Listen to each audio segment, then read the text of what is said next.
Yes, magandang araw muli sa ating lahat mga kababayan. Ang ating pong bibigyang daan ay ang tawag po sa atin kung ano raw po ang gamot sa hika o asma. Sa ating pong pag-aaral, ang kagalingan po ay yung tinatawag natin na sniffing, no? Wala pa po dito sa ating mundong ito panggagamot.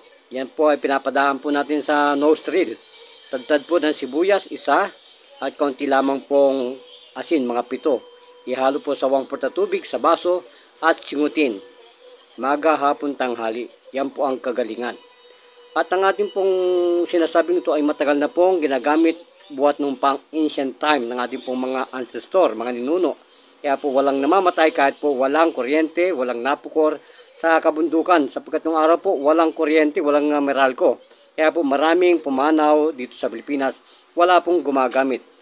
At ang ating po namang kagalingan sa orasyon ay ang orasyon po na tinatawag natin sa hika. Datam, Homo, Boscom, Bil, Sabat, Amam, Banuyum, Amam, Tag-Amam, Sabat. Yan po ang orasyon na ibabahagi po natin ngayon para sa lahat. Mabuhay, Philippines!